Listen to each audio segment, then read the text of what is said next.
I welcome you all for the a wonderful course on reservoir engineering. That is reservoir engineering, a conceptual mechanism. So how we can able to cover the topics of reservoir engineering in a conceptual way. So as best as possible, we would like to provide you with the best inputs to get good knowledge and reservoir engineering. The people who are passionate towards reservoir engineering, this could really help them. At the same time, they will get some benefit out of it if they have any kind of queries and other things that will be handled after this course. Hope everybody enjoys this course. And my level of prerequisite for this particular course is you should have a minimum basic knowledge on reservoir engineering. Probably the participants who are watching this particular course, probably they may be from other areas than petroleum engineering. And reservoir engineering aspects, especially exclusively, it is connected to oil and gas industry, and that too, most importantly, you can see this area in undergrad and post graduation connected to oil and gas. So the participants who are not from the oil and gas sector, they need to have a bit prior knowledge on reservoir engineering. I will start with basics. I will start with the start of reservoir engineering, and I will get into the concepts, and I will slowly enter into the numerical part of it. You will start exploring different areas in uh, reservoir engineering in this course. And second thing is we have included some important numericals at the end of this course. So probably sixth, seventh, those days. So I hope if you could follow all the lectures all these days, that will add up something more to you so that you can able to get more information on that particular system. So I request you to not skip any day. It will help you to get good information. You can carry on with good attainment. It will be like a scheduled program.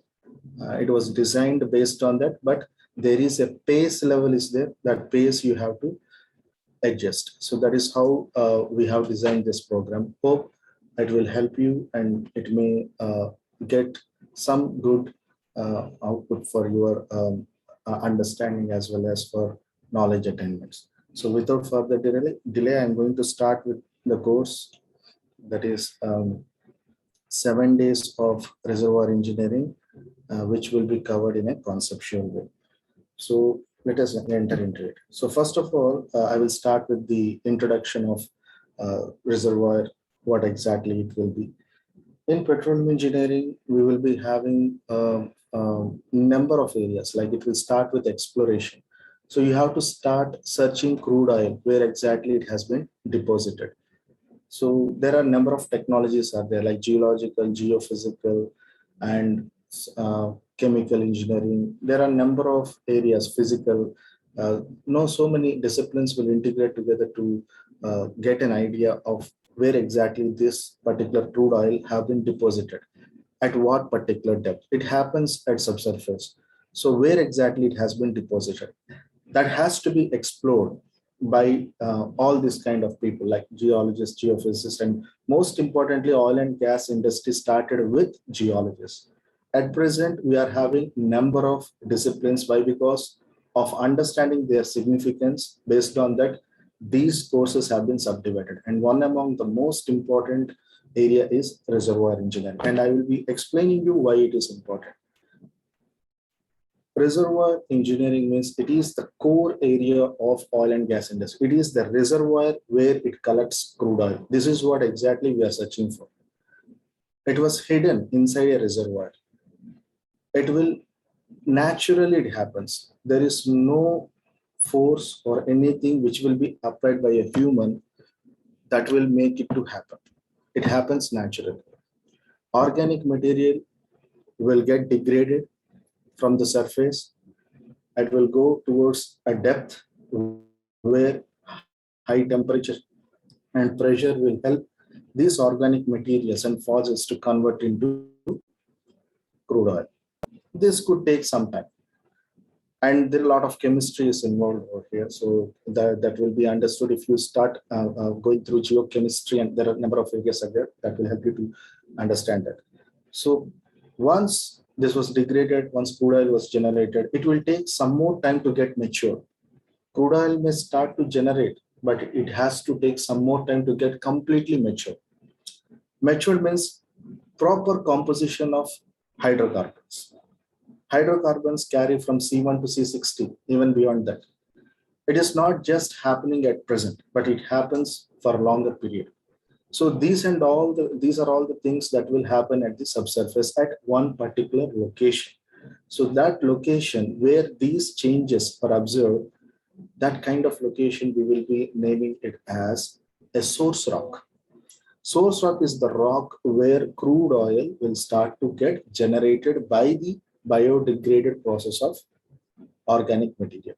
Once it was created, source rock doesn't have a facility to bypass oil from one location to another location. Where exactly oil have been located, there itself it will be there.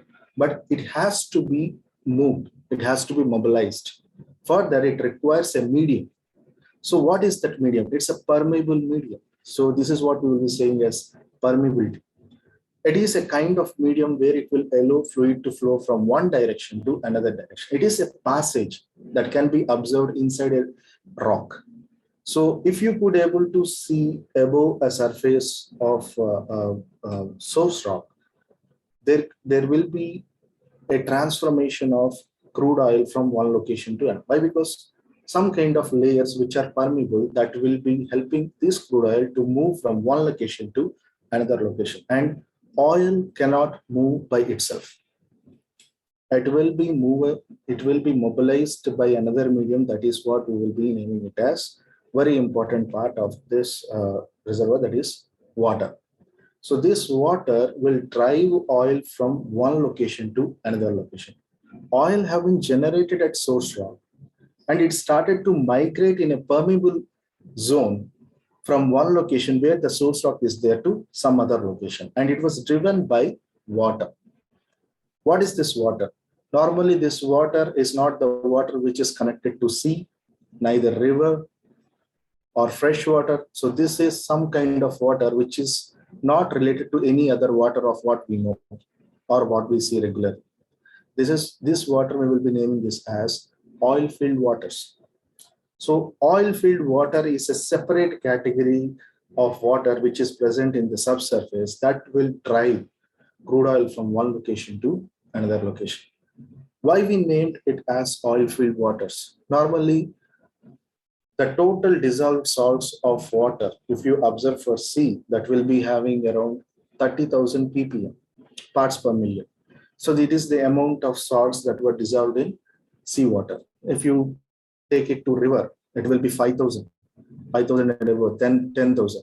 Rainwater will be having very much less, 250. It is almost pure. So if you observe in our ROs, what we are going to drink, it is coming even less than 100. So this is the kind of salts that were mixed inside water. Normally at sea level, we can able to see around 30,000 ppm. But when it comes to oil filled waters, which is driving oil from one location to another location, so this particular water may have 1 lakh ppm or beyond that. So this is a particular category of water that can be observed at subsurface where the total dissolved salts are almost equivalent to 1 lakh ppm.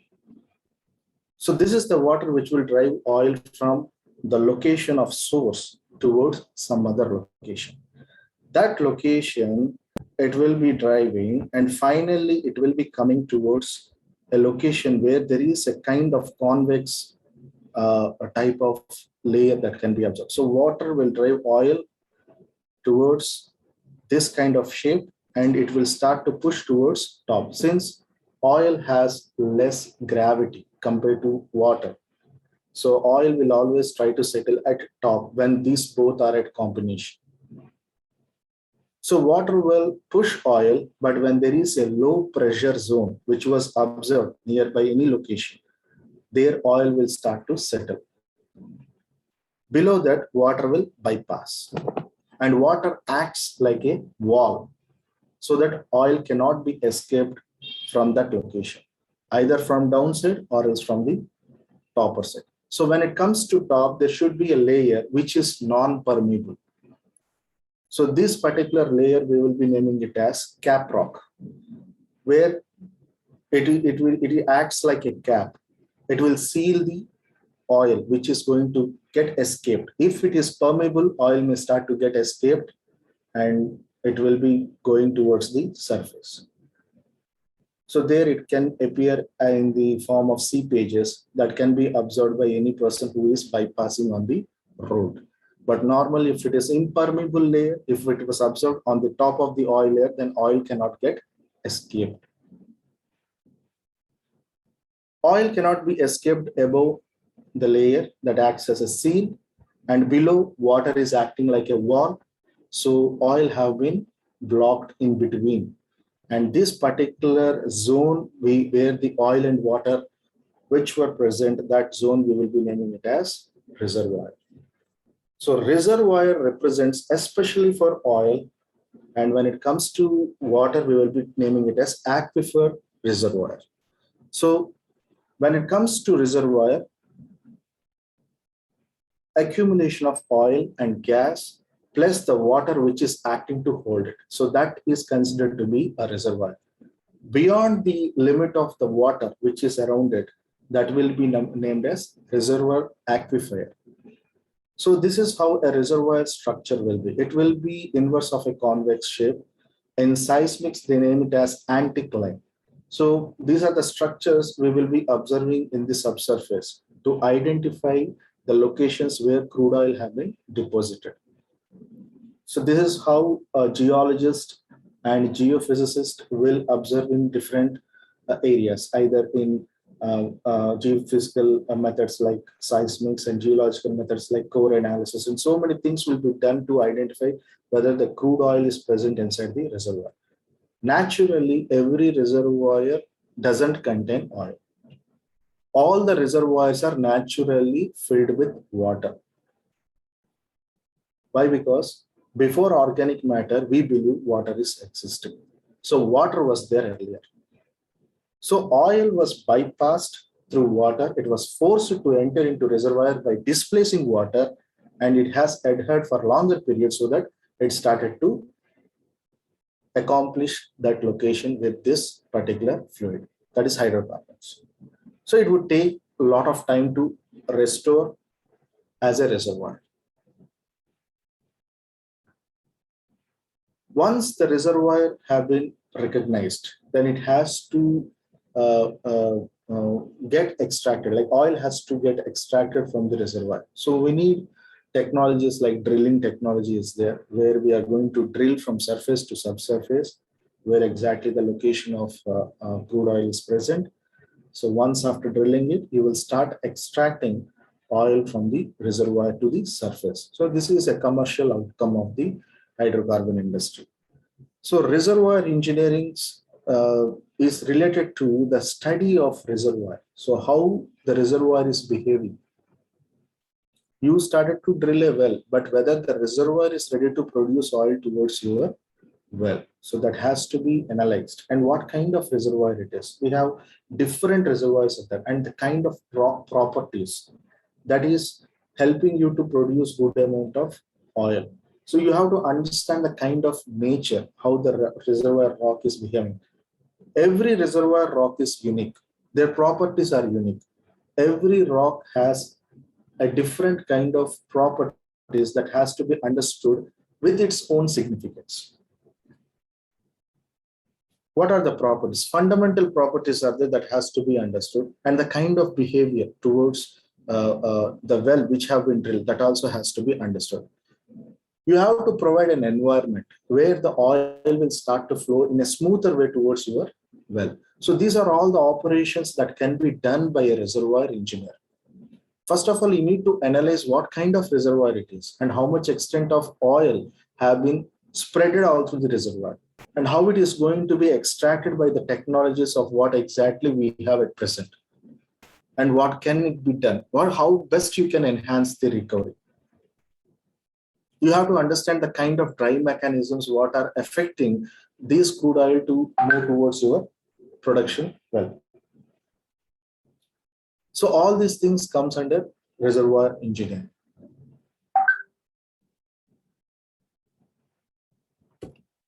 Just a minute.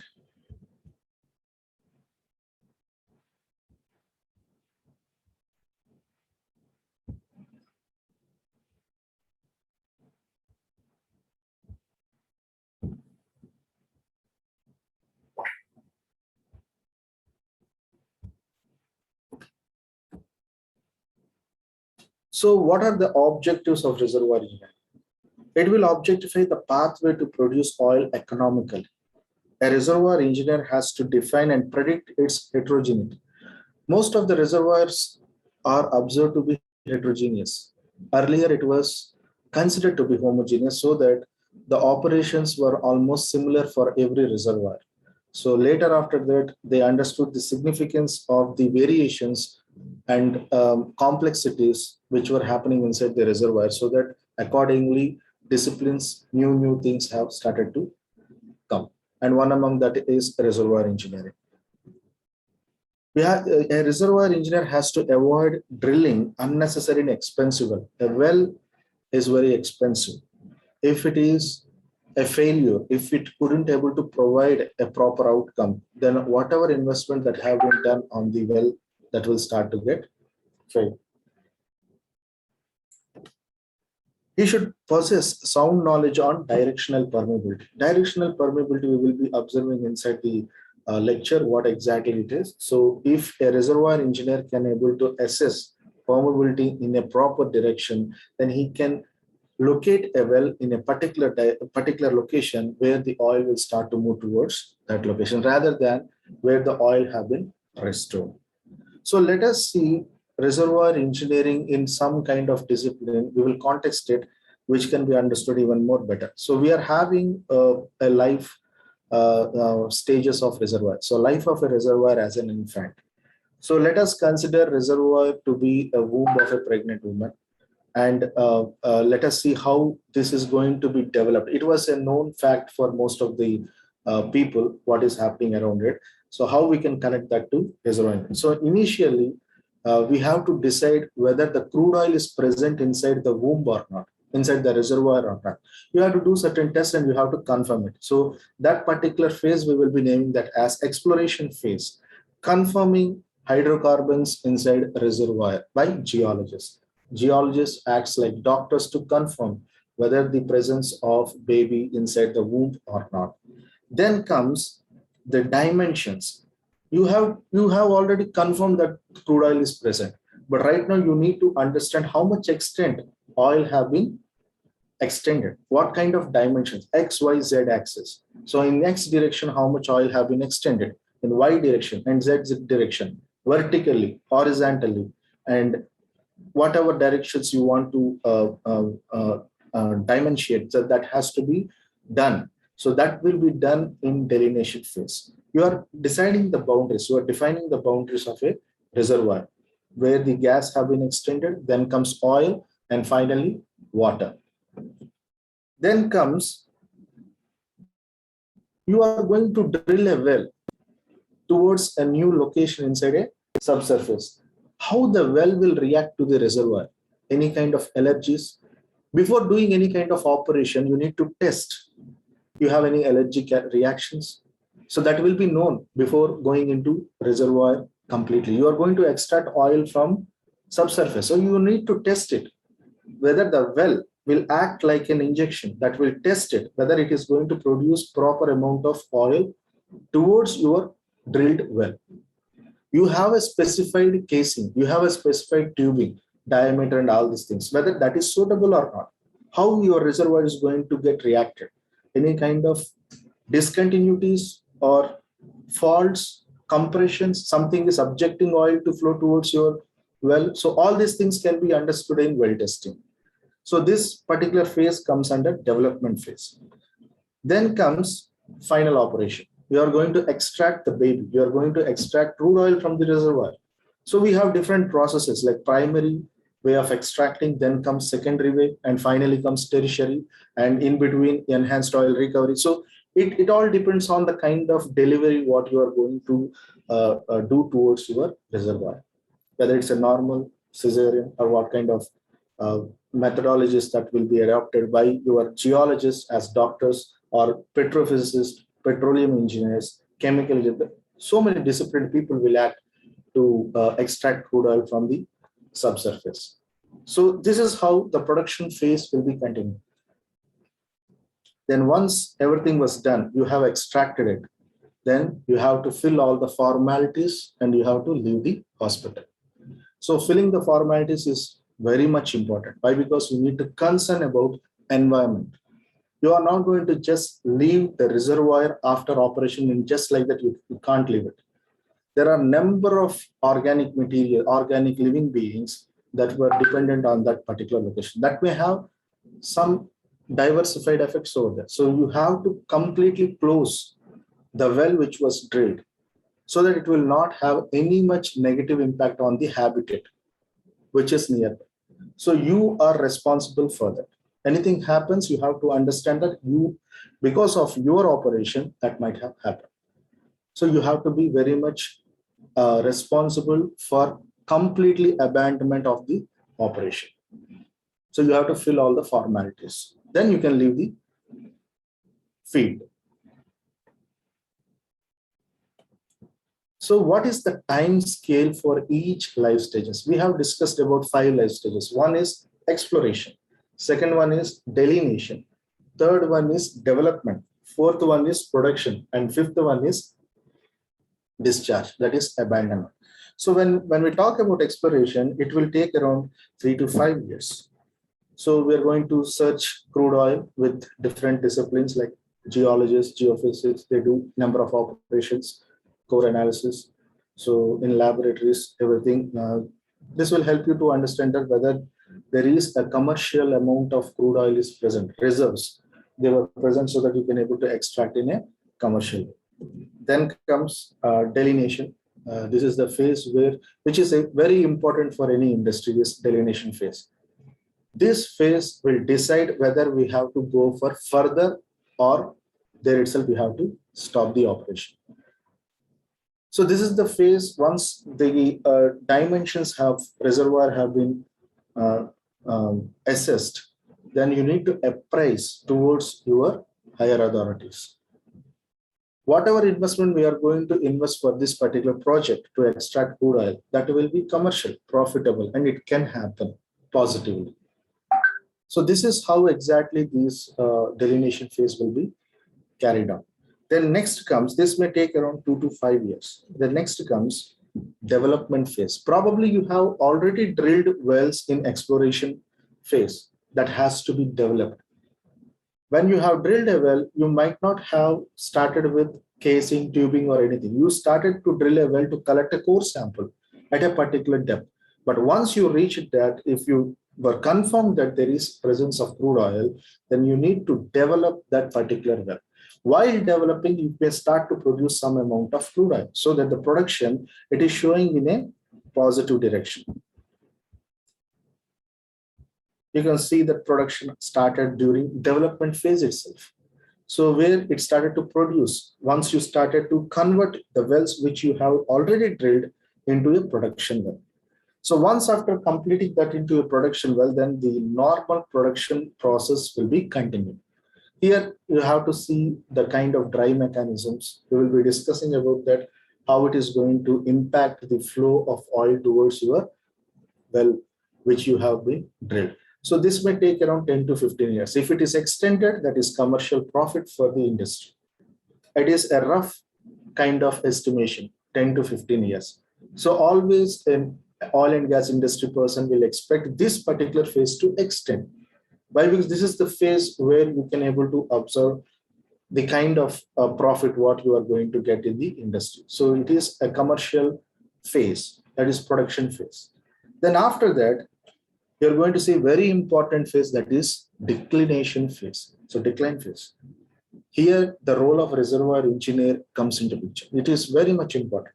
It is not about the production when it is constant, but once it gets declined, then the role of you as a reservoir engineer, what best you can do to make this phase two continue for longer period.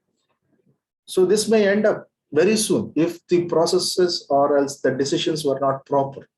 If the understanding and nature of the reservoir, if it is not properly done, then probably the declination phase will be reduced. So this is the part where most of the challenges will be attained. And whatever technologies are there, whatever knowledgeable employees who are working for that particular project, they have to invest their time towards this declination phase. And which is very important. And it was showing around 25 years, it can be extended. So this is the phase where primary, secondary, even tertiary production will come into picture. Enhanced oil recovery. So what kind of technologies that has to be adopted to increase the span of this particular phase? So everyone will work for their best optimum conditions towards this particular phase to get extended. So once it was completely done, and you believe that you cannot able to extract even more oil beyond this phase, then you have to close the well. There could be some cases where you need to wait to do some kind of maintenance operations. For that also, you need to close the well. So that particular phase, we will be naming it as decommissioning phase. If you are keeping that as a decommissioning phase, probably you are doing some kind of maintaining activities. So that phase will be done even after this. Or else, if completely operations have been completed and you believe that nothing is going to happen beyond this, no chance of producing oil after this declination phase, then you have to abandon the well. Abandonment is not just leaving. There is a process to do how to close the well, how to completely seize the well. It should not have any impact on habitat which is around it. This is the major responsibility of any petroleum engineer or what kind of engineer, what kind of area you might be. You are a worker over there as an oil and gas professional, and you are responsible for that to completely abandon without having any environmental negative impact. So that final stage, we will be naming it as decommissioning it or abandonment. You can observe here, it is showing you around 2 to 5 years. So if for leaving a well, there is no need to take 2 to 5 years. You have to understand the significance of this area. It cannot be left as it is. It is very much important. So you are going to close the well with safety. So that is very much important for any kind of person who is working in that particular project. So reservoir engineering has a significant role to play from the phase of delineation, development, production, and declination phase. So as a reservoir engineer, you need to progress, you need to provide valuable inputs towards these particular phases, all through the phases of reservoir life, almost. So geologists, they're going to work very much during exploration phase. Their role is much towards exploration rather than production. So they will be using their own techniques like observing isopath map, topographic map. There are certain kinds of structural mapping will be done by them to understand the kind of lithological variations with respect to height and thicknesses. Based on that, they can able to assess whether there is a chance of producing fault or any kind of alterations through lithologically. They are going to provide information. Based on their studies, we can able to expect that a kind of sedimentary rock that can produce crude oil. So this can be assessed by geologists, and by the structural observation from the surface itself, they can able to assess whether the presence of a rock which can carry oil that was present in that particular location. And there are case histories, past data that will be compared by geologists to understand the kind of behavior, what kind of activities, what kind of tectonic activities or probably fluvial activities, what might have happened over there. So based on that, they can able to give a very good report. Based on that, we can assess there could be a chance of producing crude oil over there in that particular location. And geologists plays a major role, and they initiate the progress of the exploration. Then comes geophysicist, where seismics, gravity, magnetic. So they are going to use different techniques where these technologies can be observed either on ships or else on the aeroplanes. They will be carrying through the travel itself. We will be getting information based on gravity measurements, magnetic measurements. Every lithology has its own properties. Some react towards magnetism, some react towards gravitational. So every rock is having gravity. So based on gravity difference, you can able to assess what kind of lithology, and that kind of lithology may carry some amount of hydrocarbons. So these kind of calculations that can be done with geophysics. And one of the most important technique they are going to use, particularly for oil and gas, that is seismics. We are going to use sound waves which will be sent into the subsurface, and these sound waves will be reflected, some will be refracted. Based on reflection, the waves will be received at the receivers, which can be observed through geophones if it is on land, or as hydrophones in the offshore. So based on their time gap between the travel of sound waves, they can assess that what kind of lithology is present over there. So that also will help us to identify the kind of reservoir or as any lithology which may carry oil or gas or any kind of fluid.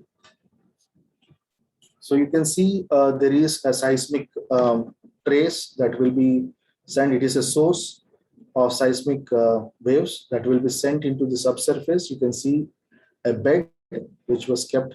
So there is a differential lithology was observed over here, so that it will be reflected and some part will be refracted. From refraction, again, it will be reflected toward geophones. So you can see these are all geophones where they are receiving sound waves. So sound waves will be splitted into two different waves. One is S wave and P waves. So S wave may carry into some lithologies and P wave may carry into some lithologies. So based on their velocity ratios, you can able to assess the kind of fluids what were present over there and the kind of lithologies also. And there is one among important topic, that is acoustic impedance. It is seismic velocity into density of a layer. So based on the difference of these values, you can able to assess the kind of lithology what is present over there. You can see earlier I have shown you a kind of inverse concave, that is anticline. So here a seismic trace which was observed to be an anticline. See, it is showing in the inverse convex shape. So this is the place where you can able to expect crude oil presence. When there is a shape like that, that if it is observed in a seismic trace, then you can suspect that there could be a chance of producing oil might be present over there. So this is how it will help you to identify the kind of reservoirs which were present at the subsurface. So initially, we will start our process with wildcat drilling, random drilling, exploratory well drilling. So this happens at exploratory phase. Today, technology have been developed in such a way that at least you may have a little information before starting the process of exploration. But earlier, there is no technology, not that much developments, no approximations of results, no simulation, nothing was, no softwares, nothing. At that time, blindly you have to go and start drilling the process. And there is no guarantee that crude oil may present or not. But only one identification is observation of sea pages on the surface of the road. So while some people are traveling, if they could able to see a sea page, that will give an indication that probably in nearby location over there may be a chance of producing oil. So believing in that, they will start drilling well. Without knowing the future or the consequence, they will start drilling a well. So that is what exactly we named it as wildcat drilling. Without having any information, you don't have any information. You lack information. If you start drilling a well without any confidence and information, then this kind of activity we name it as wildcat drilling. When you talk about confidence, that has to be debated.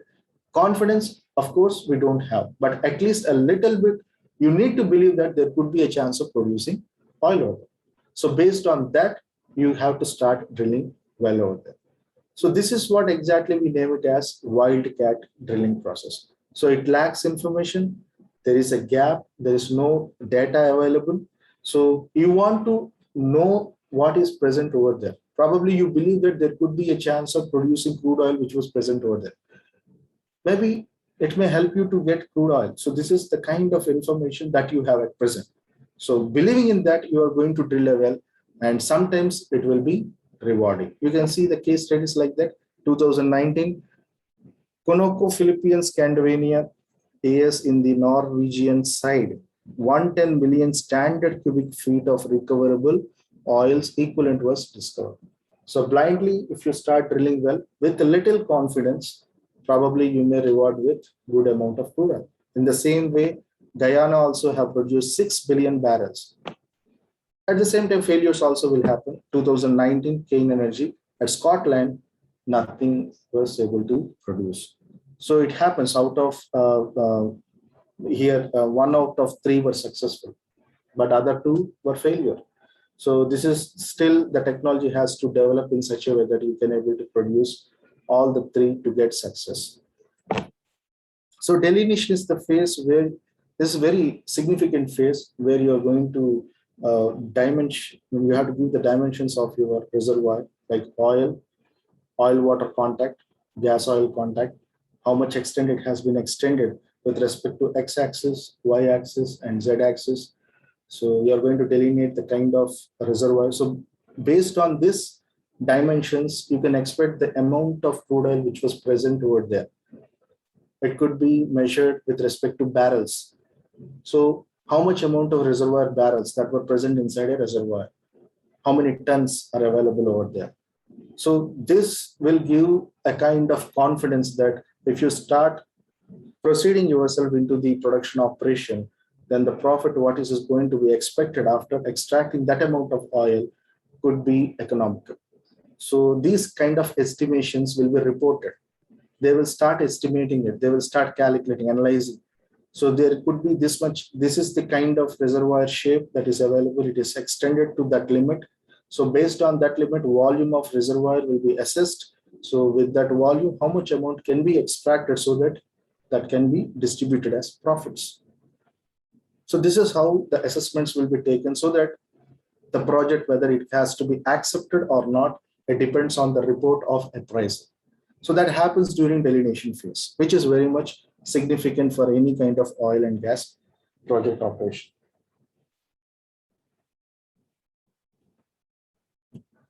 Then comes production phase. In production phase, we are going to see 3 different phases. One is build-up phase, plateau phase, and declination phase. As I said, once you start developing the well from a wildcat well towards a production well, and you want to do some operations, you're going to do well testings, techniques over there. So in that phase itself, you will start to produce some amount of oil. So that means this may carry around some particular time, like 5 to 7 years. Then after that, the production will start to become static. It will be constantly producing. So that production phase will be taking around steady state mechanism, and it may take around 10 to 15 years. Then after that, production will start to decline. So this is very important for us. This is the place where the amount of crude oil will start to produce. Oil will start to get commercial outcomes of oil in this particular phase, that is production phase. Until production phase, you are doing operations to enhance the operation of production. So whatever techniques you are going to do before production, that will help production to provide in a optimum way. So build-up is the phase you can observe in development. Plateau is the phase that can be observed in constant production. And finally, declination phase, where the challenges has to be addressed by reservoir engineers so that the phase of declination will start to progress even more further. Then comes another important phase, that is abandonment phase. You have to plug the well. You're going to block all the zones where there could be chance of loose formations. Once after drilling have been completed, then you have to leave the well. You have to close the well. but there could be some water zones, freshwater zones might be present over there. So that has to be properly seized so that the water cannot be lost into your well. You might have drilled a well around 2000 to 3000 feet depth. So if the water zone is above at 10 feet, then from that water will be lost and it will be falling into your well at that particular depth. You are going to lose a lot of fresh water.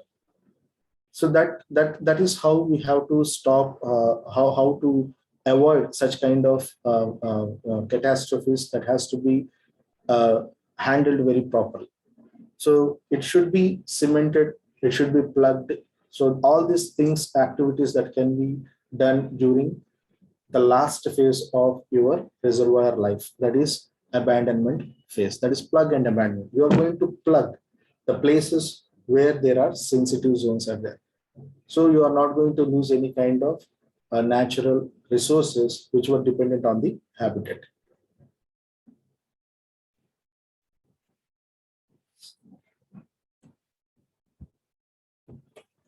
Then comes the properties of reservoir rock and fluid, which is very much important, and this has to be understood by any reservoir engineer. So there are few significant properties like porosity, permeability, capillary pressure, compressibility, and wettability. So these are all related to rock properties. But when it comes to fluid properties, viscosity, density, formation volume factor, pour point, flash point, compressibility, and solution gas. I will be explaining all the properties with one line definitions. So let us see deeper into this in later stages. Porosity, it is the kind of pore spaces which were present inside the reservoir rock where the crude oil will be deposited. The purpose of this particular property is to understand the amount of oil that have been accumulated inside the pore spaces of a reservoir rock. When it comes to permeability, these fluids which have been accumulated, they have to be transferred from one location to another location. So that can be observed by this property. This is also a rock property. So whether it can able to bypass fluid from one location to another location, that can be done or not, that can be understood by permeability. When it comes to capillary pressure, so this is very important property. It is the pressure difference between non-wetting phase pressure to wetting phase pressure. So we have two kinds of fluids. This is the combination we will be observing most of the time inside a reservoir. Those two fluids are, one is water, another one is oil. They both are immiscible, but they exist at high pressure and temperature. They both possess different pressures. Based on their pressure difference, the flow and wettability will be adjusted. So what kind of the pressure difference between non-wetting phase and wetting phase? Sometimes non-wetting phase might be oil, or else sometimes it will be water.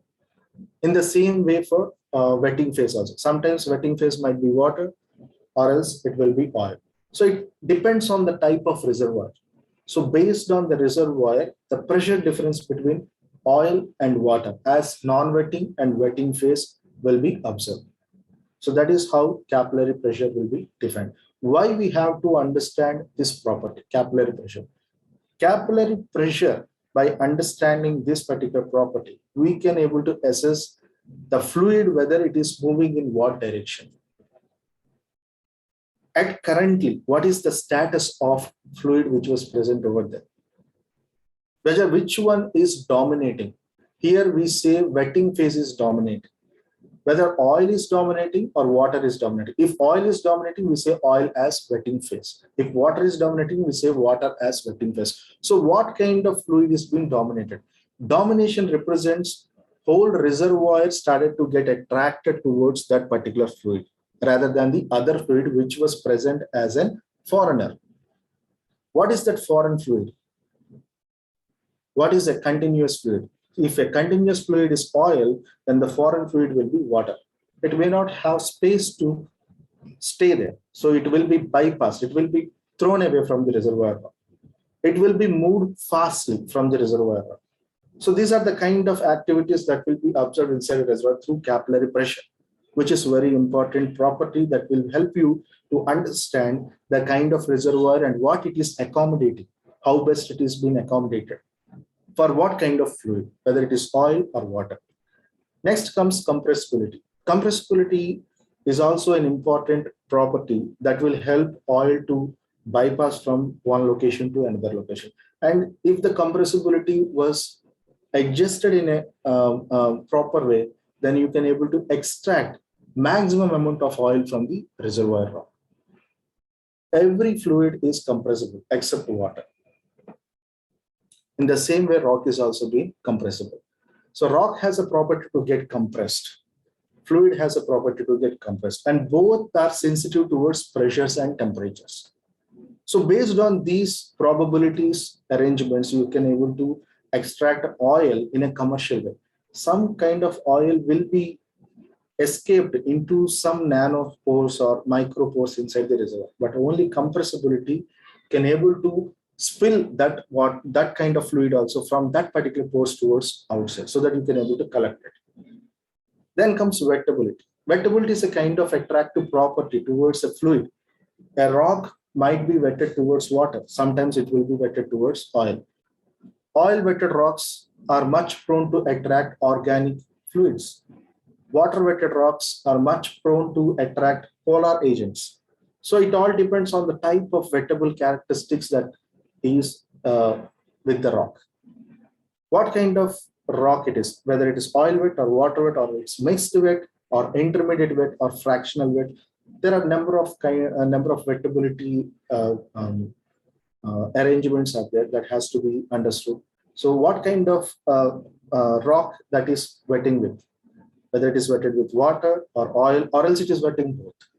So that has to be understood. So that is how wettability also will play a significant. So this will have very much good role towards enhanced oil recovery. Why? Because that is the a place where they will be discussing much about these properties. And this will come very much alive during declination phase. You have to estimate these properties during declination. Why? Because there are the places where number of challenges comes. You can do a lot of research on these areas to enhance the production during declination phase. You can enhance the years of production. If you could understand the kind of properties at that particular declination phase, based on that, you can apply either chemicals or thermal energy or nano energy or any energy that can able to withstand the production phase for longer period. Then comes fluid properties like viscosity. So viscosity of oil is directly proportional to the mobilization of it. So if viscosity is high, then mobility will be less. So oil viscosity has to be reduced, or else the movement of oil will be less. If the movement is less, then you cannot able to produce good amount of crude oil from your production well. So movement of oil will be better once the viscosity is reduced. Density. So density of reservoir fluids like oil, water, and gas will be measured with respect to API units, American Petroleum Industry units. So API can be given as 141.5 by specific gravity minus 131.5. So this is how we are going to measure API gravity of reservoir fluids. So density, it depends based on density, the arrangement of oil, gas, and water will be adjusted. Mostly the density of gas will be less, so that it will be adjusted at the top of the reservoir. Then comes oil, and finally water. Formation volume factor. This is also an important factor to understand this particular property of fluid will help us to understand the presence of solution gas inside oil. What is solution gas? Solution gas is the gas which have been dissolved inside crude oil. It is a hydrocarbon phase at high pressure and temperature. It has a property to mix with oil. So what is that amount? So that have been dissolved inside the oil. So that part will be known through formation volume factor. Pour point, which is the movement point, like the mobilized point, at a particular temperature, fluid will start to move. Below that, it will not move. So that is about pour point. When it comes to flash point, so this point happens before it gets ignited. So oil will have a particular temperature limit. After that limit, it will catch fire. It will be ignited. So before that, it will give an alarm. That is a flash. It will just like that. There is a flash before it gets fire. So you have to stop increasing the temperature beyond flash point so that you can avoid the accidents. Compressibility of fluid. It is for rock as well as for fluid. Both it is available. Then when it comes to solution gas, this is the gas which is a hydrocarbon phase that was mixed inside the crude oil. So with high pressure and temperature, this has a property to mix. At the same time, it will detach also. So this is what exactly solution gas is. Solution gas acts like an oil at the same time like a gas. At a particular temperature, this gas will start to mix with oil. But after that particular temperature and pressure, it may get extracted. So let us see what exactly are these properties. Very important property. First property, most of the well-known properties is porosity of a reservoir rock. So porosity is nothing but bulk volume, void volume by bulk volume. So void represents empty. So empty spaces by whole space of the reservoir. Rock, if you carry, that will be a bulk. Inside that there will be empty spaces will be present. So these spaces will be naming it as void or empty spaces. So void volume by bulk volume will give you porosity. So what is void volume? That is bulk volume minus grain matrix. Rock will be carrying, one is grains, another side it is empty spaces. So if overall volume, if you ignore grains from overall volume, then it will be giving you void spaces. That is empty spaces. So grain is a mixture of minerals which was clubbed with cement or else clay. So clay acts like a cement to club all the minerals. So this part we will be naming it as grain matrix. So remaining part of the rock is empty space. So that is pore spaces. So pore spaces by overall rock will be giving you porosity. So the good porosity for a reservoir rock may be in the range of 10 to 30%. If you could able to discover a rock which is having 10 to 30% of porosity, that is considered to be a good porosity. That represents it has a good chance of accumulating crude oil inside its pore spaces. Effective porosity is also known as permeability. We will discuss about permeability a bit deeply next in this one, but before that let you see what is the structure of porosity of a rock. You can see all the boulders over here. These are all grains. So larger boulders are there, smaller boulders are there. So these are all considered to be grains. So where minerals have been deposited with clay. So remaining spaces have been filled by fluid. You can see a lot of fluid is there present everywhere. It was looking in blue color that represents water. This rock is filled by water. In the same way, oil also will be there. Where the water is there, there is a chance of oil also to be filled. So these places which were empty spaces in between these grains is considered to be capillary pores. You can see a capillary pore in between two different grain boulders. So there the transformation of fluid will happen. So you can see a yellow line which is showing the path of transformed fluid from one location to another location, from one side to other side of a rock. So this is what we name it as permeability. But this is not porosity. Porosity represents if the rock is accumulating good amount of fluid, that is represented as porosity. So porosity plays up to that. So here there is a chance of producing water which was deposited. So that is porosity. That's it. But the transformation, if the mobility is happening between the water from one place to another place through this grain matrix, then this is considered to be permeable or effective porosity. So effective porosity represents the transformation of fluid from one location to another location. Pore spaces exist, but whether these pore spaces are interconnected to each other. If they were interconnected internally, if they were connected, then the chances of fluid to flow from one pore space to another pore space may exist. So you can see here, there is a chance of fluid to flow from one place to another place. I will give you another example of this to understand the transformation is happening or not. You can see in this particular image, This is non-porous, non-permeable, no pore spaces. Why? There is no blue color area around it in this particular layer. You can't see any kind of, why? Because all the grains are closely packed so that there is no empty space which was left in between them. So there is no chance of accumulation of either oil or water. When it comes to the second phase, this is porous but not permeable. What does that mean? Permeability means it should be interconnected. It should be like, you can see the amount of pore space which was present over here was filled by water. You can see it. But this water is not at all connected to another one. This was seized over here. Water cannot transform from this place to another place. In the same way, here water is there. It cannot be transformed. It was locked. It was blocked over there. So it cannot be moved.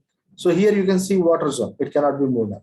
But when it comes to the third area, you can see water can have transformation through these pore spaces. You can see here the water is there. It can be transformed from this place to this place through this region. You can see this region, this particular region. So this particular region, it looks like a cylindrical area, like it's just an opening of a cylindrical area. So this region, we will be naming it as capillary pore. Why? Because this is smaller pore, which will help fluid to flow from one larger pore to another larger pore. You can see this is a larger pore. This is a larger pore. So the transformation is happening between smaller pores. So this acts like a cylinder. You can see a cylindrical shape, kind of a cylindrical shape is there, where it is allowing fluid to flow from larger pore spaces to another larger pore space through this small cylindrical pore space. So this is what we name it as capillary pore. So why I'm telling about this is we are going to see some important part of this particular capillary pores in future. So when it comes to permeability, as I have discussed, permeability represents effective porosity. So it should be having a mobility inside a rock. You can see in this example, water is falling on the top surface and it is bypassing through the rock and it is coming out of the rock at the other end. But if it is not been having any permeability, then it will start to flush on the sides of the rock. So this is how exactly permeability will be defined. So there is a transformation of fluid from one location to another location. So this is what exactly we will be naming it as permeability. At the same time, we can name this as effective porosity. This is also named it as effective porosity. So what exactly is permeability? According to Darcy's law, permeability is equal to minus Q mu L by A del P. What is Q? Flow rate. Flow rate of oil. If you are measuring flow rate of oil, you have to measure with respect to its units, that is barrels. So barrels per day, barrels per hour, barrels per year. So that is how flow rate will be measured. That is Q. When it comes to viscosity, what is the viscosity of reservoir fluid? If you are measuring for water, what is the viscosity? If you are measuring for oil, what would be the viscosity? 3 centipoise, 4 centipoise, 2.5 centipoise, something like that. We can able to give, we can assess the values of viscosity for any reservoir fluid.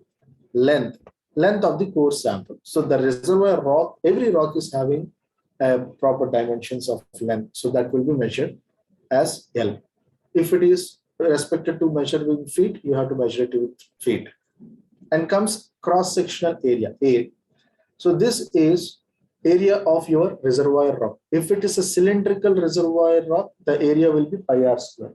If it is a rectangular reservoir rock, then it will be height into width. So that is how area of the reservoir rock will be measured. Then comes delta P. So this is another important aspect. So change in pressure. Fluid flow will happen not just because of that both pores were interconnected, but there should be pressure difference between these fluids. If there is no pressure difference, even though these pores were interconnected, then there won't be any transformation of fluid. There won't be permeability at all. So permeability is very much sensitive towards delta P. That means pressure difference must be there. High pressure to low pressure only fluid will flow. It is not like that interconnected pore spaces pathway is there which is empty so that fluid will flow, that will not happen. Only the pressure difference will allow fluid to flow from one location to another location. So that is how delta P will be measured. And we have three different types of permeabilities: effective, absolute, and relative permeability. Effective permeability can be measured as a permeability of a fluid inside a reservoir rock in the presence of another fluid. So the ability of a rock to allow a fluid to flow in presence of another fluid. So that is how effective permeability will be assessed. When it comes to absolute permeability, if a reservoir rock is allowing only one fluid, there is no other fluid. What is that one fluid? Probably it may be oil or water or gas. So any fluid, it can be bypassed from one location to another location. Only one fluid, if it is 100% saturated, if the reservoir rock is 100% saturated with only one fluid, if it is saturated only with oil, then that particular rock we will be naming, property we will be naming it as absolute permeability. Permeability is the property of rock. So that is allowing only one fluid to bypass from one location to another location. So that is how absolute permeability will be measured. The ratio between effective and absolute permeability will give you relative permeability.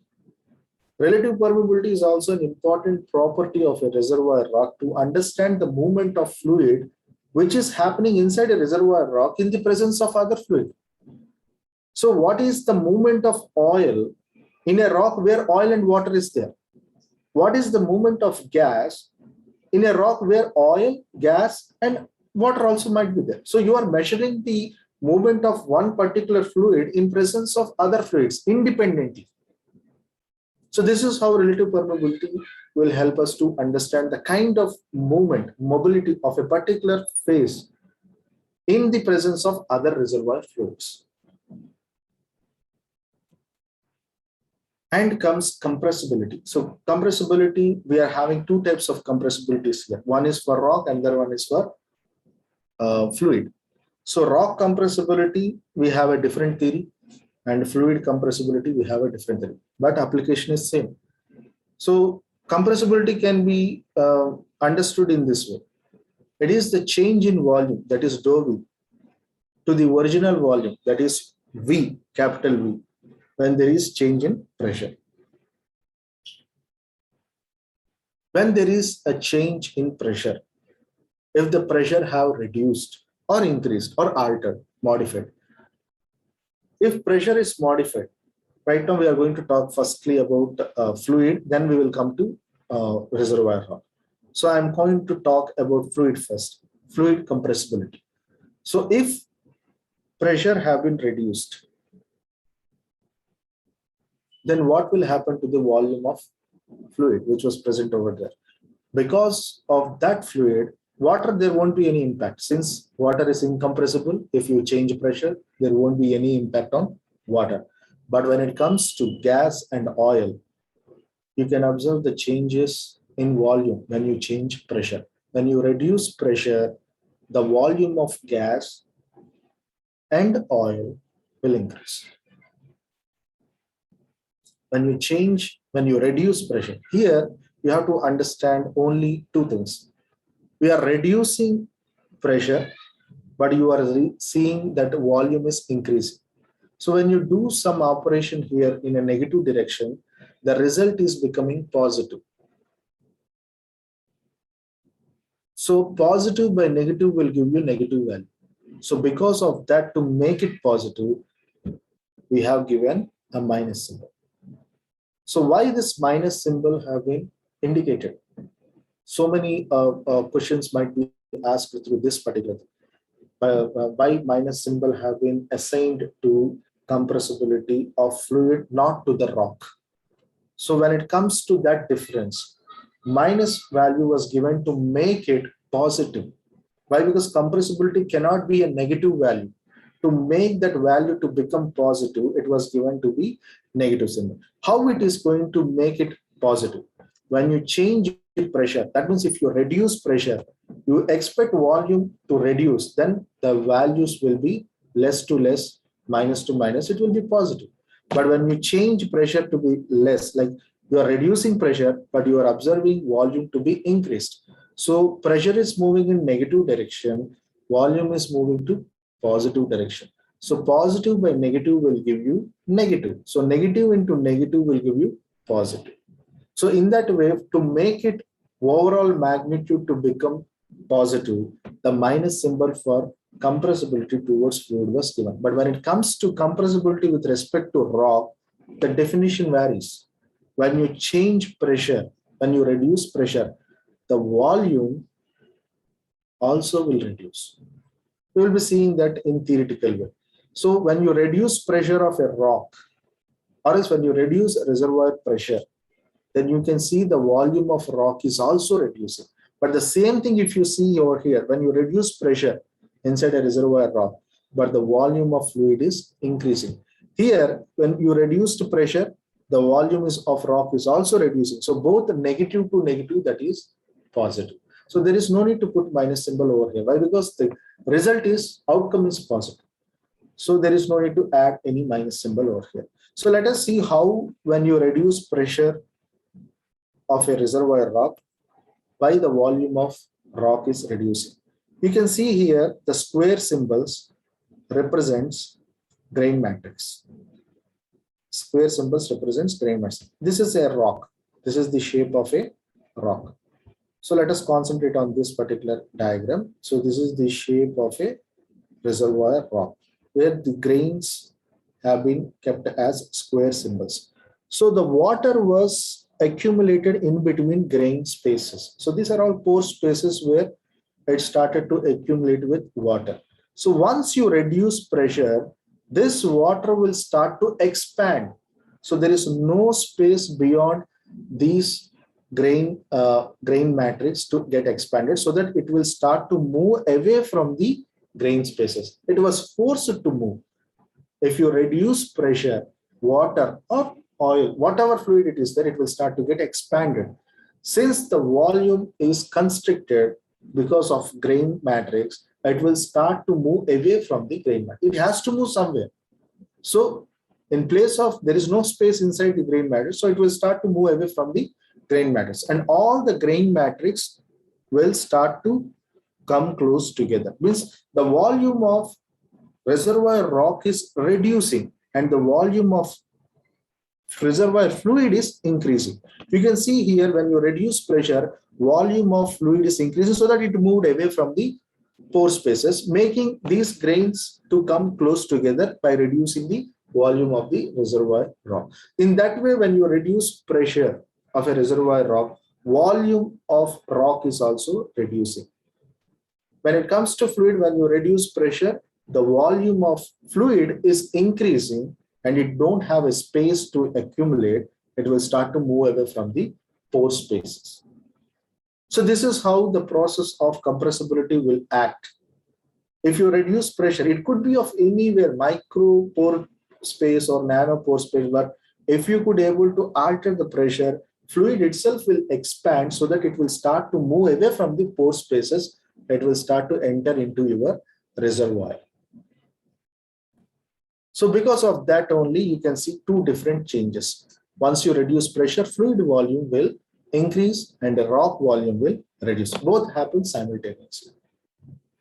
You can see here in this diagram, before these were accumulated, once the pressure is reduced, then all the grains will start to come closely and they are packing together so that it will spill the water which is present inside the pore spaces toward outside of the grain matrix, so that it will start to move towards your production well.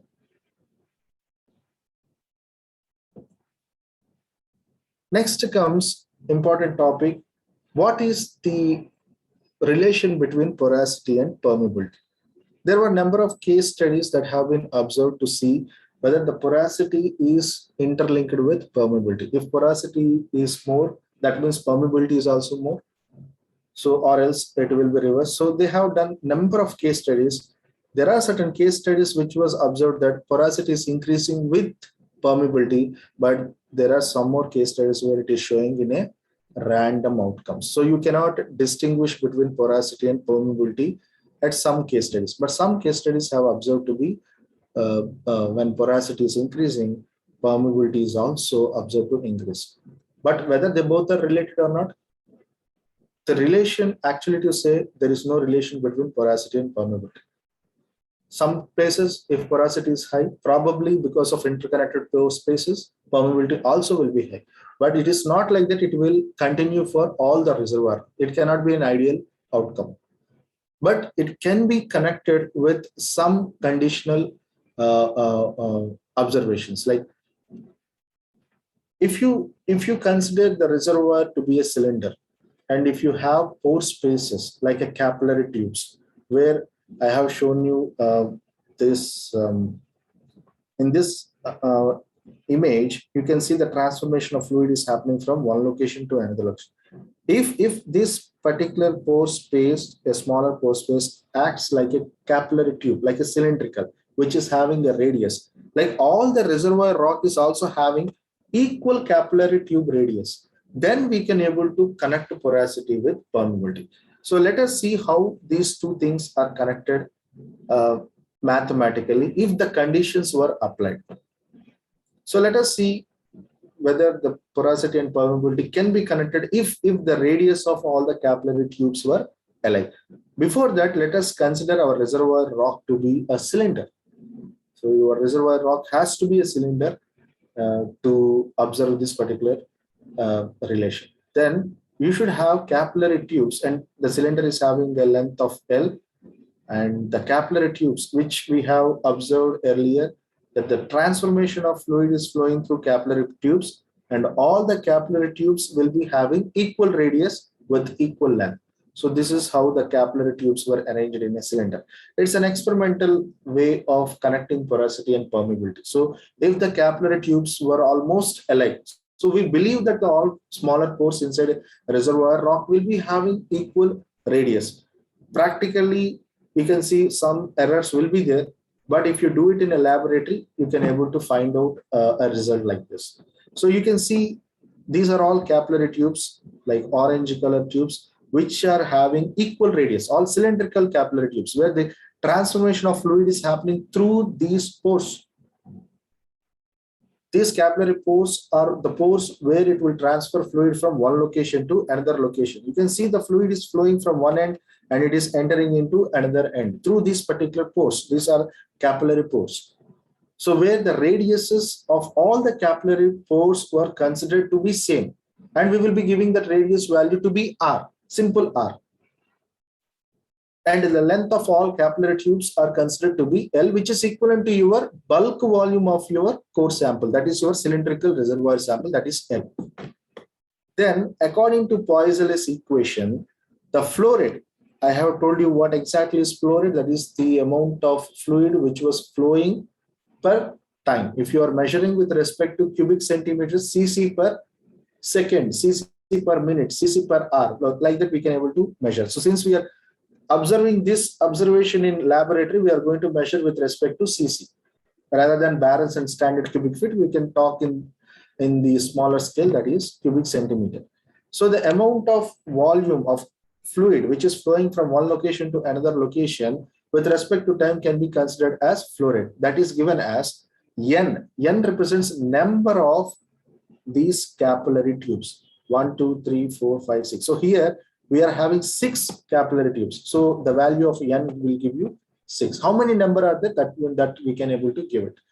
So since it is on one single view, we can see 6. But if it is on 3-dimensional view, you have number of capillary tubes might be present over there.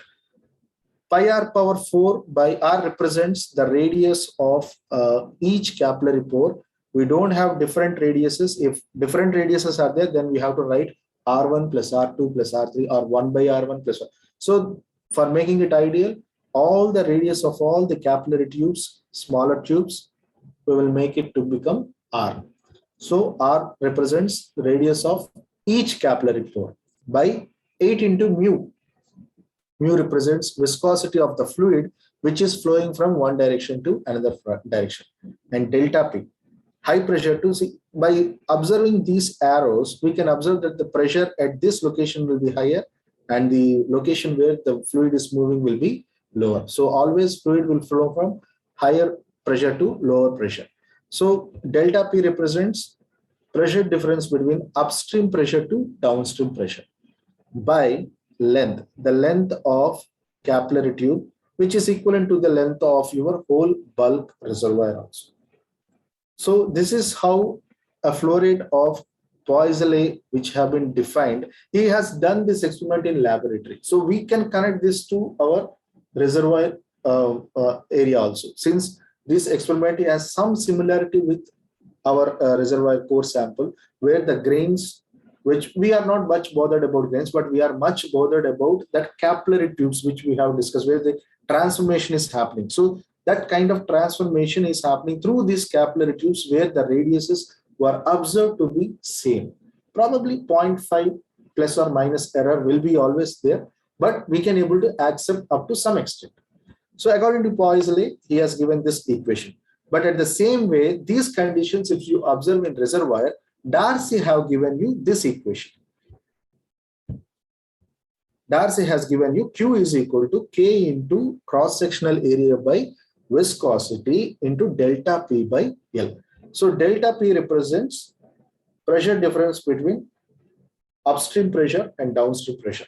L is the length of the core sample. AC represents cross-sectional area of your reservoir. So pi r square.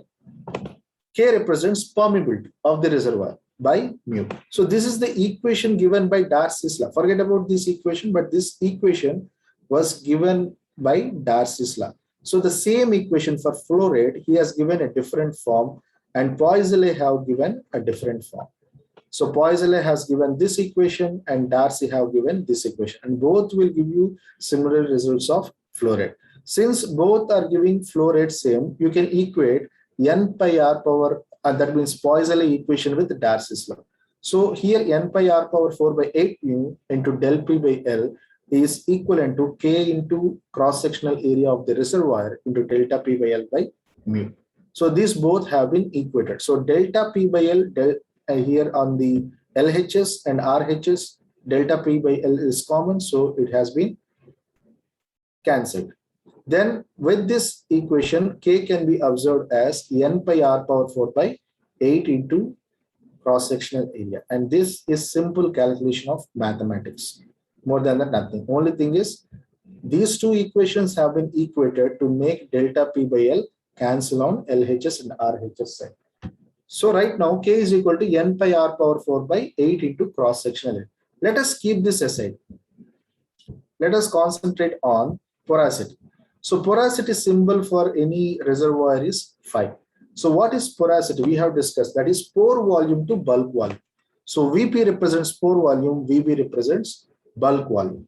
So when it comes to pore volume, we know that then all the pore spaces are available inside capillary pores, which are considering n number of capillary pores. For our example, we are having 6. So n into pi r square L is the volume of a cylinder. Why? Because all the capillary pores possess cylindrical shape. So n pi r square L. So pi r square L is the volume of cylinder. When you cross multiply it with n, then that will be giving you all the volumes of all capillary pores, which were represented with the number of n. If n is 6, it will be 6.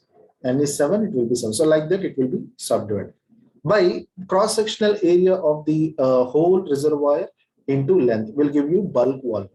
So bulk represents void space plus matrix space. All together, it will be giving you bulk volume, that is given as cross-sectional area of the reservoir into L. So that will be giving you bulk volume, and the above one n pi r square L will be giving you pore volume. So L common, both will be negative. So n pi r square by AC. So this n pi r square by AC, if you cross multiply with r square by 8, it will be giving you this value. So n pi r square by AC is the outcome of this.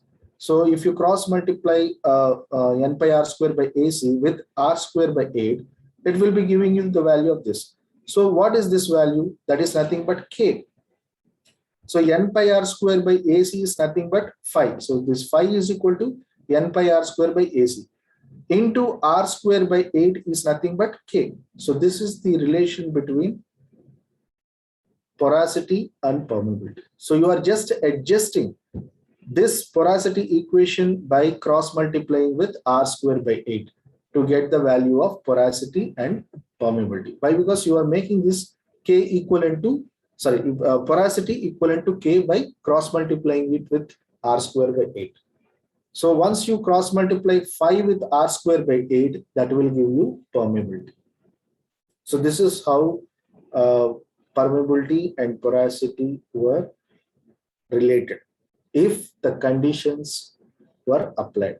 That means the condition over here is the reservoir which you are calculating for permeability, that should be a cylindrical reservoir, and the capillary pore radiuses of all the capillary tubes must be same. So if these two things have been observed, like if these conditions were satisfied, then the porosity can be related to permeability like this. If you have the value of porosity as 0.25 and the radius is around 0.35 feet, then you can able to estimate the value of permeability by these two values. You just need the radius of your capillary pore and porosity to estimate the value of permeability. Porosity by itself cannot give the value of permeability, but it depends on the radius of capillary pore. So based on that, you can able to estimate permeability. In the same way, if you have the value of permeability and radius, you can estimate porosity. So this is how both porosity and permeability were related with conditions like the radius of capillary pore if it is considered to be same. So thank you for